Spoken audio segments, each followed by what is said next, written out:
Paano titino? Pinatong patungan ng kaunti, halo. Hindi mo na kinumpak. Bagong gawa na lang ito. At ito, imagine nyo ha, walang tubig na dumadaan dito. Ito'y kalsada. Kalsada, and yet, sira. Hindi ko rin may paliwanag ito. Ayan o, ang laman loob, puro, ayan, laman loob. Walang bakal. Paano titino? Oh, kita nyo. Para maitago. Maniniwala ka ba na ang itsurang ito 1 billion per 1 kilometer? Kayo na ho ang mag-judge. 1 billion per 1 kilometer. Sa itsurang ito, ikaw mag-judge. At saka ito, tingnan nyo naman, oh. Mortar yung mortar niya. Wala. Kahit ang halwa to, Ang materyales galing dito. Ang bato galing dito. ito daw kabila, halwat daw ito, tinakluban lang. Ano na? Halwat daw ito, tinakluban lang. Halwat ito lahat. Yan. Kaya may taklob, kaya may tambak. Halwat ito. Oo. Pwede natin silipin. Pwede natin ito silipin. Pahukay natin, ayun naman ko. Kanino ba ko yun? Kanila? Kanila. Ay, ayoko. At tayo, magkalkala ng konti. Naman. Pala ka lang ng konti. Ito ang 1 billion per 1 kilometer.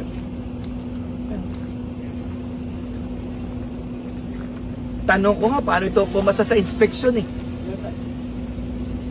Ang mga tanong natin, paano pumasa ito?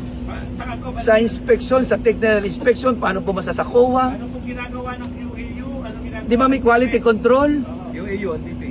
Di ba? May UAU po sila, may CP. Quality control, mayroong, ano ba isa? Quality assurance unit. Ano quality naman ito? Siguro naman tingnan pa ho natin ito. Nakakalungkot. Pwede pa paninda sa Batangas yan. Hanapin yan eh. Aray ko. Hanapin sa Batangas yan. At ito ay walang bakal. At ito ay walang ilog.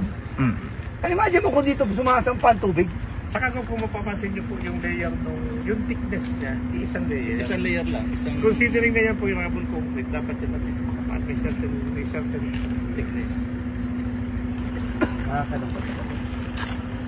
Obvious naman eh. Ano pang i-explain mo dito? Quality, sira. Disenyo, sira. Overpriced. Substandard, kita mo, ang batong ginamit, yan din lang naman kinuha. Sa ilog din lang. Oh, at saka kita nyo naman ang itsura. Oh. Pag flood control, ibig sabihin, kaya niyang i-control ang flood. Ito walang flood, pero gumuho. Di lalo na kung may flood. Flood control ito, Mr. President, pero wala akong flood na mapipigilan ng ganitong klaseng gawa. Nakita naman, oh, konting semento na nga lang, tinipid pa eh.